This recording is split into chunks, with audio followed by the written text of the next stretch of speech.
छपरा की एक सभा में, मैं भी उस सभा में मौजूद था, प्रभुनाथ सिंह ने कहा था कि लाशा लगा के ये जो हम गठबंधन करने जा रहे हैं और ये टूटेगा नहीं, लेकिन अब वो गठबंधन टूट गया और लालू प्रसाद यादव से वो नाराज। ये जो है अवसरवादिता की राजनीति है। उस समय एक अवसर था कि नीतीश से नाराज है तो लालू के पास चले गए, अब लालू से टिकट नहीं मिला तो नाराज होके नीतीश के पास चले गए। और ऐसी स्थिति में आए जब नीतीश कुमार आज बीमार हैं, आज उनके राजनीतिक कार्यक्रम बंद हैं, उसको लेके अनेक तरह की बातें हो रही हैं, तो अब तो राजनीति अवसान की तरफ है लगभग, माने नीतीश कुमार की भी। उस ऐसे समय में रणधीर सिंह चाहे उनके और भी भाई जो आएंगे तो उनका कोई बहुत बड़ा, हाँ, इसका लाभ सिग्रीवाल को जरूर हो जाएगा, सिग्रीवाल को फायदा मिल जाएगा। अब सिग्रीवाल आराम से वो चुनाव जीत जाएंगे। लेकिन राजद के विधायक हैं प्रभुनाथ सिंह के भाई केदार सिंह बनियापुर से, आज दिखाई नहीं दिए, लेकिन जाहिर है जिधर प्रभुनाथ सिंह उधर केदार सिंह, पहले जदयू में थे अब वो भी राजद में थे, तो वो भी पाला बदल लिए, तो अब उन पर क्या कोई एक्शन हो पाएगा? नहीं, तो वो तो दिखाई नहीं दिए तो कैसे कहेंगे कि पाला बदल लिए। लेकिन जो तेजस्वी के खिलाफ मीटिंग हुई थी महाराजगंज में, मशरक में, तो उसमें तो मौजूद थे। हाँ, इसीलिए तो उसमें मौजूद थे, मगर आज यहाँ जदयू के कार्यक्रम में नहीं आए, यानी कि वो हाँ, जदयू के सदस्य वो नहीं बने, तो इसलिए उन पर पार्टी विरोधी कार्रवाई कुछ नहीं हो सकती है। मगर वो ठीक है कि पूरा परिवार वो एक ही तरफ रहता है, तो इसलिए भतीजा आ गए तो चचा भी आ जाएंगे। लालू प्रसाद इसको दिल पर लेंगे क्योंकि उनकी बेटी वहाँ से चुनाव लड़ रही है, हाँ, सारण से, और इन लोगों ने मदद नहीं की वहाँ, और अगर वो हारती है तो भी और जीतती है तो भी, दोनों परिस्थितियों में लालू प्रसाद तो अब इनके बारे में बहुत उदारतापूर्ण रवैया नहीं अपनाएंगे और हो सकता है कि अपने दरवाजे वो बंद कर दें। 2025 का जो विधानसभा चुनाव होगा तो महाराजगंज में ये इनका जो परिवार है, रणधीर सिंह का, उनके भाई हैं चाहे जो भी हैं, ये लोग कोशिश करेंगे कि गोपालगंज के इलाके में या सिवान के इलाके, वहाँ उनको कोई टिकट मिल जाए।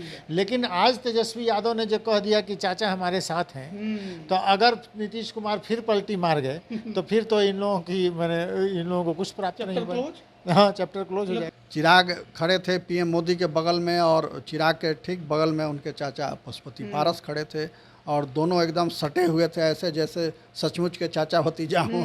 चाचा भतीजा तो हैं ही, मगर अभी दूरी आ गई है तो वो दूरी वहाँ नहीं दिखी और मुस्कुरा भी रहे थे। ये माना जाए कि बहुत जल्द चाचा भतीजा एक साथ हाथ हिलाते हाजीपुर में दिख सकते हैं। हाँ, हाजीपुर में दिख सकते हैं, प्रचार में जा सकते हैं, मगर ये निर्भर करता है चिराग पर। हाँ, चिराग पासवान, उनको अपना अड़ियल रुख हटाना पड़ेगा। हटाना पड़ेगा। चिराग पासवान के लिए कितना फायदा होगा कि पशुपति पारस उनके साथ खड़े रहे, अगर नहीं रहते हैं तो कितना नुकसान होगा? देखिए, चिराग पासवान पशुपति पारस का हाजीपुर में खड़ा हो जाने से ही आप समझ जाइए कि चिराग पासवान चुनाव जीत जाएंगे। नमस्कार, आप लाइव बिहार देख रहे हैं, मैं हूँ राज मोहन तिवारी। एक बार फिर से आप सभी का स्वागत है हमारे खास प्रोग्राम खबरों से खबरदार में। अगर दिन भर के घटनाओं की चर्चा करें तो देखिए, बिहार के लिए तो सबसे बड़ी बात, सबसे दुखद खबर यही रही कि बीते सोमवार की रात बिहार के पूर्व उप मुख्यमंत्री सुशील कुमार मोदी का निधन हो गया। आज उनका पार्थिव शरीर राजधानी पटना में आया, जहां उनके राजेंद्र नगर आवास पर गया, वहां से फिर संघ कार्यालय में गया, उसके बाद विधानसभा, विधान परिषद और फिर बीजेपी कार्यालय ने समर्थक कार्यकर्ताओं ने उन्हें भावभीनी विदाई दी और फिर गुलबी घाट पर उनका अंतिम संस्कार हुआ। लेकिन देखिए, लोकसभा का चुनाव चल रहा है और इस दौरान राजनीतिक दांवपेच भी तो देखने को लगातार मिलते हैं और आज कुछ ऐसा ही हुआ है। चौथे चरण के चुनाव के बाद जहां पांचवें चरण में सारण में लोकसभा का चुनाव होना है, उससे पहले सारण के एक बड़े नेता प्रभुनाथ सिंह, जो कि बाहुबली रहे हैं, अभी जेल में सजा काट रहे हैं, लेकिन उनके बेटे रणधीर सिंह और पूरा उनका परिवार जो है अब जनता दल यूनाइटेड में शामिल हो गया है। आज जनता दल यूनाइटेड कार्यालय में उन्होंने जेडीयू की सदस्यता ली। अब उनके जदयू में आने से एनडीए सारण, सिवान, गोपालगंज और महाराजगंज में कितना मजबूत होगी, ये तो चुनाव परिणाम बताएंगे। इस पर विस्तार से चर्चा करेंगे। लेकिन इसके अलावा आपको एक और बड़ी खबर दें कि वाराणसी से प्रधानमंत्री नरेंद्र मोदी ने अपना नामांकन पर्चा आज भर दिया और सबसे बड़ी तस्वीर निकलकर सामने ये आई कि चिराग पासवान और उनके चाचा पशुपति कुमार पारस एक साथ खड़े नजर आए पीएम मोदी के साथ में। हालांकि बीजेपी के और बड़े नेता थे, बिहार के एनडीए के अन्य सहयोगी दल के बड़े नेता वहां पहुंचे थे, नीतीश कुमार नहीं पहुंच पाए, उनकी स्वास्थ्य जो है वो ठीक नहीं रही और उसे मधुबनी में तेजस्वी यादव ने बड़ा मुद्दा बना दिया है और कहा है कि नीतीश कुमार INDIA गठबंधन के साथ हैं। आज पीएम मोदी में के नामांकन में नहीं जाने का अर्थ कुछ इसी तरह से उन्होंने निकाला है। विस्तार से चर्चा करेंगे। हमारे साथ वरिष्ठ पत्रकार रवि रंजन जी हैं, प्रवीण बागी जी हैं। सबसे पहला सवाल तो यही रहेगा कि प्रभुनाथ सिंह जो कभी उन क्षेत्रों में सबसे बड़े चेहरे के तौर पर देखे जाते थे, भले आज वो राजनीति में यहाँ नहीं दिखाई दे रहे हैं, उनके बेटा और उनका परिवार जो है अब जदयू में वापस लौट आया है, कितना मजबूत जदयू होगी और उन क्षेत्रों में कितना प्रभाव छोड़ेगी? उस पर आने के पहले सुशील मोदी से जुड़ा एक प्रसंग बताना चाहता हूँ अपने दर्शकों को। हवाई अड्डे पर सुबह से बहुत लोग खड़े थे कि उनको श्रद्धांजलि देने के लिए। तो उसी में एक व्यक्ति ऐसा था जिसने बताया कि 2013 में जब गांधी मैदान में नरेंद्र मोदी की सभा हुई थी, हुंकार रैली, और उसमें बम ब्लास्ट हुए थे। तो बम ब्लास्ट में कई लोग मारे गए थे और कई लोग घायल भी हुए थे। तो उनका एक बेटा भी घायल हुआ था उसमें। अच्छा। जो सज्जन वहाँ पहुँचे थे हवाई अड्डे पे, और उन्होंने कहा कि बहुत बुरी तरह वो घायल हो गया था, बचने की उम्मीद नहीं के बराबर थी, और 2 साल तक वो हॉस्पिटलाइज रहा। तो उन्होंने बताया कि सुशील मोदी 2 साल तक हर दूसरे दिन आते रहे हॉस्पिटल। अच्छा। और पूरी देखभाल की, हर तरह की मदद की, और उन्हीं की देन है कि आज हमारा बेटा उठ करके खड़ा हो गया। तो ऐसे वो लोगों से जुड़ते थे सुशील मोदी। ये जो खासियत थी, इसका आज के राजनेताओं में घोर अभाव दिखता है। आज के राजनेता संवेदनशील और भावनात्मक रिश्ते लोगों से नहीं जोड़ पाते, उसमें सुशील मोदी अव्वल थे। और यही वजह है कि आज पूरे प्रदेश से भाजपा ही नहीं, दूसरे सामाजिक संगठनों के लोग भी उनको श्रद्धांजलि देने के लिए पटना पहुंचे हुए थे, और भारी भीड़ रही। 3-4 जगह श्रद्धांजलि कार्यक्रम रखा गया था, और सब जगह लोगों की लंबी भीड़ देखी गई, लंबी कतार देखी गई। तो ये व्यक्तित्व था सुशील मोदी का। अब हम आते हैं ये जो आप प्रभुनाथ सिंह के परिवार के बारे में चर्चा कर रहे हैं। देखिए, प्रभुनाथ सिंह किसी समय में थे, वो उस इलाके के बहुत प्रभावशाली नेता थे और वोटों को इधर से उधर करने की उनकी क्षमता थी, मगर अब वो जेल में हैं। और उनके पुत्र एक बार विधायक रहे, वो भी उपचुनाव में। जब सिग्रीवाल सांसद बन के चले गए तो यहाँ विधानसभा की उनकी सीट खाली हुई थी, उससे वो रहे, और उसके बाद लगातार 3 चुनाव हार चुके वो। तो इसी से ये समझा जा सकता है कि उनके पुत्र का कितना असर है वहाँ। तो वो तो अपनी नाराज़गी व्यक्त करने के लिए जदयू में आ गए, क्योंकि राजद से वो टिकट चाह रहे थे महाराजगंज से, और वो टिकट उनको मिला नहीं। टिकट कांग्रेस के खाते में चली गई, तो वो कांग्रेस ये वंचित हो गए। तो इसी से नाराज़ होकर के वो जदयू में आ गए कि एक बार हम हरा देंगे यहाँ से कांग्रेस के उम्मीदवार को, और दिखला देंगे, मज़ा चखा देंगे। तो वो मज़ा चखाने के लिए आए हैं यहाँ। तो उसका कितना असर पड़ेगा, प्रभाव पड़ेगा, अब ये तो चुनाव के बाद पता चलेगा कि वो कितने प्रभावी होते हैं। वैसे भी वहाँ सिग्रीवाल की स्थिति मजबूत मानी जाती है, क्योंकि वो लगातार 2-3 बार से सांसद हैं, और उनका जन संपर्क अभियान जो चलता रहता है लगातार, उससे लोगों के साथ उनका बहुत लाइव कांटेक्ट बना रहता है। अच्छा, इसी में जोड़ेंगे आपको भी। कैसे देख रहे हैं, प्रभुनाथ सिंह तो रहे सांसद उस क्षेत्र के, लेकिन बेटा पिछली बार चुनाव लड़े, 2-2.5 लाख वोटों से चुनाव हार गए, अब जदयू में आए हैं, तो क्या आस लेकर आए होंगे, क्योंकि बीजेपी की सीट है वो? हाँ, देखिए, प्रभुनाथ सिंह एक ज़माने में उस इलाके में बहुत कद्दावर नेता थे, और बिहार में 2 जगह जिसको चित्तौड़गढ़ कह सकते हैं, एक तो औरंगाबाद को और दूसरा चित्तौड़गढ़ महाराजगंज को कहा जाता था। वहाँ से चंद्रशेखर भी चुनाव जीत के गए, हालांकि बाद में वो सीट उन्होंने छोड़ दी। असल में वो राजपूत बहुल इलाके में राजपूतों के उसकी जो प्रमुखता है वहाँ वोटर्स की, तो उसको लेकर प्रभुनाथ सिंह का एक ज़माने में जब उनका कद था तो वोटर उनके पक्ष में थे, लेकिन उनके बेटे 3 बार माने पूरा परिवार को देखें तो वो लोग हारते रहे हैं। तो एक तो ये साफ हो गया कि अब वो राजनीतिक कद वहाँ उन लोगों की नहीं है। 2010 में जब प्रभुनाथ सिंह ने नीतीश से नाता तोड़ा था, जब उनको जेल भेजने की बात उस समय हुई थी, तो छपरा की एक सभा में मैं भी उस सभा में मौजूद था। प्रभुनाथ सिंह ने कहा था कि लाशा लगा के ये जो हम गठबंधन करने जा रहे हैं और ये टूटेगा नहीं, लेकिन अब वो गठबंधन टूट गया और लालू प्रसाद यादव से नाराज। ये जो है अवसरवादिता की राजनीति है। उस समय एक अवसर था कि नीतीश से नाराज है तो लालू के पास चले गए, अब लालू से टिकट नहीं मिला तो नाराज होके नीतीश के पास चले गए। और ऐसी स्थिति में आए जब नीतीश कुमार आज बीमार हैं, आज उनके राजनीतिक कार्यक्रम बंद हैं, उसको लेके अनेक तरह की बातें हो रही हैं। तो अब तो राजनीति अवसान की तरफ है लगभग, माने नीतीश कुमार की भी। उस ऐसे समय में रणधीर सिंह चाहे उनके और भी भाई जो आएंगे तो उनका कोई बहुत बड़ा, हाँ, इसका लाभ सिग्रीवाल को जरूर हो जाएगा, सिग्रीवाल को फायदा मिल जाएगा। अब सिग्रीवाल आराम से वो चुनाव जीत जाएंगे। लेकिन राजद के विधायक हैं प्रभुनाथ सिंह के भाई केदार सिंह बनियापुर से, आज दिखाई नहीं दिए, लेकिन जाहिर है जिधर प्रभुनाथ सिंह उधर केदार सिंह, पहले जदयू में थे अब वो भी राजद में थे, तो वो भी पाला बदल लिए, तो अब उन पर क्या कोई एक्शन हो पाएगा? नहीं, तो वो तो दिखाई नहीं दिए तो कैसे कहेंगे कि पाला बदल लिए। लेकिन जो तेजस्वी के खिलाफ मीटिंग हुई थी महाराजगंज में मशरक में, तो उसमें तो मौजूद थे। हाँ, इसीलिए तो उसमें मौजूद थे, मगर आज यहाँ जदयू के कार्यक्रम में नहीं आए, यानी कि वो हाँ जदयू के सदस्य वो नहीं बने, तो इसलिए उन पर पार्टी विरोधी कार्रवाई कुछ नहीं हो सकती है।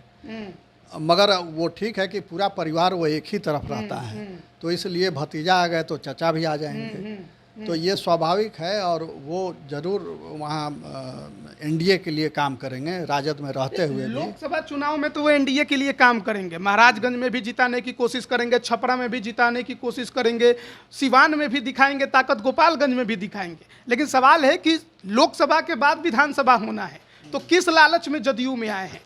छपरा लोकसभा से जहां से वो राजद के उम्मीदवार बनते थे, वहां से जो सिटिंग विधायक हैं वो बीजेपी के हैं।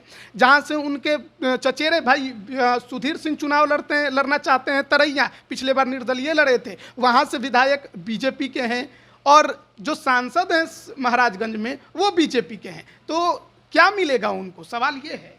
फिर उधर चले जाएंगे, फिर पलटी मार लेंगे, उसमें क्या लगा हुआ है। मगर ये है कि लालू प्रसाद इसको दिल पर लेंगे, क्योंकि उनकी बेटी वहाँ से चुनाव लड़ रही है, हाँ, सारण से, और इन लोगों ने मदद नहीं की वहाँ। और अगर वो हारती है तो भी और जीतती है तो भी, दोनों परिस्थितियों में लालू प्रसाद तो अब इनके बारे में बहुत उदारतापूर्ण रवैया नहीं अपनाएंगे, और हो सकता है कि अपने दरवाजे वो बंद कर दें।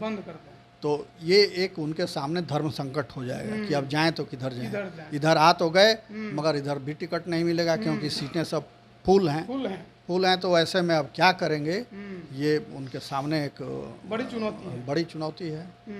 तो देखिए, उसमें एक और है, सिवान के क्षेत्र में जहाँ पर जदयू को इस समय लोकसभा का प्रत्याशी है, सिवान और महाराजगंज, माने उसी में से कट के बना, बाद में तो ये वो जो परिसीमन हुआ उसके बाद, तो उस इलाके में राजपूत वोटरों का एक प्रभाव है। और अगले चुनाव में 2025 का जो विधानसभा चुनाव होगा, तो महाराजगंज में ये इनका जो परिवार है रणधीर सिंह का, उनके भाई हैं चाहे जो भी हैं, ये लोग कोशिश करेंगे कि गोपालगंज के इलाके में या सिवान के इलाके में वहाँ उनको कोई टिकट मिल जाए।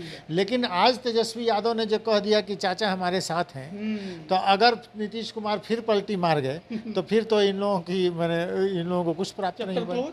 हाँ, चैप्टर क्लोज हो जाएगा। हाँ, बिल्कुल हो जाएगा, बिल्कुल हो जाएगा। तो देखिए, ये तो महाराजगंज सारण की चर्चा हो रही थी। प्रभुनाथ सिंह एक बाहुबली छवि रहे हैं, लेकिन अब उनके जाने के बाद बिहार की राजनीति में उनका परिवार कितना ज़्यादा ताकत बनाकर रख पाया है, कितना पकड़ बनाकर रख पाया है, उसकी हम चर्चा कर रहे थे। प्रभुनाथ सिंह अभी जेल में बंद हैं, लेकिन दूसरी तरफ आज वाराणसी में जो तस्वीर निकलकर सामने आई है, पीएम मोदी का नामांकन था और उस दौरान बिहार के तमाम नेता वहां पहुंचे हुए थे, नीतीश कुमार को छोड़कर। और सबसे बड़ी बात है कि चिराग पासवान और उनके चाचा पशुपति कुमार पारस एक साथ दिखाई दिए, जबकि हाजीपुर में कुछ दिन पहले रैली हुई थी, पीएम मोदी आए थे, लेकिन मौजूदा सांसद पशुपति पारस वहां नहीं गए थे। तो अब क्या माना जाए कि अब चाचा भतीजे को एक करने की जिम्मेदारी पीएम मोदी ने खुद उठा ली है? भाजपा का तो ये शुरू से प्रयास है कि दोनों एक साथ हो जाएं, उसमें उन दोनों का भी भला है, मगर चिराग अड़े हुए हैं। और चाचा ने साफ भी कर दिया कि चिराग अगर बुलाने आते तो हम हाजीपुर चलते, उनके नामांकन में भी शामिल होते, मगर चिराग नहीं आए। तो मगर आज बनारस में दोनों साथ दिखे, और साथ ही नहीं दिखे, बिल्कुल एकदम सट के खड़े थे। चिराग खड़े थे पीएम मोदी के बगल में, और चिराग के ठीक बगल में उनके चाचा पशुपति पारस खड़े थे, और दोनों एकदम सटे हुए थे, ऐसे जैसे सचमुच के चाचा भतीजा हों। चाचा भतीजा तो हैं ही, मगर अभी दूरी आ गई है, तो वो दूरी वहाँ नहीं दिखी, और मुस्कुरा भी रहे थे वो। तो इसका मतलब है कि कुछ बर्फ पिघली है, कुछ रिश्ते में नॉर्मलेसी लौटी है, और हो सकता है कि बात बन जाए। कल वो वहाँ प्रचार करने के लिए भी चले जाएं। होगी आज संभव है, बातचीत भी हुई होगी। ये इस बात की संभावना है कि बातचीत जरूर हुई मतलब होगी। ये माना जाए कि बहुत जल्द चाचा भतीजा एक साथ हाथ हिलाते हाजीपुर में दिख दिखाई सकते दे हैं। सकते हाँ, हैं। हाजीपुर में दिख सकते हैं, प्रचार में जा सकते हैं, मगर ये निर्भर करता है चिराग चिराग पर। पासवान हाँ, पर। चिराग उनको पासवान अपना अड़ियल रुख हटाना पड़ेगा। हटाना पड़ेगा। आप कैसे देख रहे हैं? एक जो मैच्योरिटी होनी चाहिए थी जो पॉलिटिशियन में, और चिराग पासवान ने ये उसको खो दिया है। एक अवसर जो उनको था हाजीपुर में ही, जैसा कि पशुपति पारस ने कहा कि वो मेरे भतीजे हैं, हमसे छोटे हैं, और हमको बुलाते तो हम जरूर जाते। उनको ये अड़ियल रवैया छोड़ना चाहिए। जब एक प्रयास हो रहा है, और राजनीति के क्षेत्र में इस तरह की दुश्मनी, पारिवारिक दुश्मनी तो नहीं ही होनी चाहिए। और ऐसे तमाम बड़े नेताओं ने दिखाया है कि अवसर आने पर कई बार नीतीश कुमार ही कई बार पाला बदले और फिर आए। तो चिराग पासवान एक अवसर खो रहे हैं। निश्चित रूप से उनको आगे बढ़ के अपने चाचा को स्वीकार करना चाहिए। प्रधानमंत्री मोदी के प्रयास से ही उनको 5 सीटें यहाँ पर मिली हैं, और पशुपति पारस को उन्होंने कोई सांत्वना दिया होगा, कोई ऐसी बात कही होगी कि आप रहिए, हम आपको कुछ और देंगे, जिससे पशुपति पारस तैयार हैं। तो इन दोनों को मिलाने में जब खुद प्रधानमंत्री शामिल हैं, तो चिराग पासवान को अपना रुख बदलना चाहिए और उनको स्वीकार करना चाहिए। तो चिराग पासवान के लिए कितना फायदा होगा कि पशुपति पारस उनके साथ खड़े रहे? अगर नहीं रहते हैं तो कितना नुकसान होगा? देखिए, चिराग पासवान पशुपति पारस का हाजीपुर में खड़ा हो जाने से ही आप समझ जाइए कि चिराग पासवान चुनाव जीत जाएंगे, अगर उनके पक्ष में वो खड़े हो गए। रामविलास पासवान तो नॉमिनेशन करके और चले जाते थे, सारा चुनाव तो लड़ते थे पशुपति पारस। सारा संगठन और एक एक बूथ पर उनका जो मैनेजमेंट था, ये सब पशुपति पारस करते थे। तो आज उसकी ज़रूरत चिराग पासवान को सबसे ज़्यादा है, क्योंकि वो हवाई माने सेल्फी लेने वाले समर्थक और फोटो खिंचाने वाले समर्थक तो हैं, लेकिन बूथ पर कौन काम करेगा? अगर चिराग पासवान के साथ पशुपति पारस खड़े हो जाते हैं तो वो चुनाव जीत जाएंगे, उनके लिए आसान हो जाएगा, और नहीं तो उनको मुश्किल झेलनी पड़ेगी। एक तरफ कहा जा रहा है कि हाजीपुर में कुशवाहा समाज चिराग से नाराज है, और दूसरी तरफ चाचा को मनाने की कोई तैयारी इनके तरफ से नहीं की जा रही है। आ गए तो कितना फायदा, नहीं आए तो कितना नुकसान? ये एक वीडियो वायरल हो रहा है जिसमें वहाँ के कुछ नौजवान कह रहे हैं कि काराकाट में पवन सिंह को खड़ा करा दिया इन्होंने, चिराग पासवान ने, तो उपेंद्र कुशवाहा को हराने के लिए। तो अगर वहाँ ये विरोध कर रहे हैं तो हम भी यहाँ चिराग पासवान को वोट नहीं करेंगे, कुशवाहा समाज वोट नहीं करेगा हाजीपुर में। हाँ, ये उस वीडियो में दावा कर रहे थे कुछ नौजवान। अब उसमें कितनी सच्चाई है ये मैं नहीं जानता, मगर वीडियो में जो कहा जा रहा था वो मैं बता रहा हूँ। तो अगर इसमें सच्चाई है तो ये गंभीर मामला है, और इस खमियाजा भुगतना पड़ सकता है चिराग पासवान को।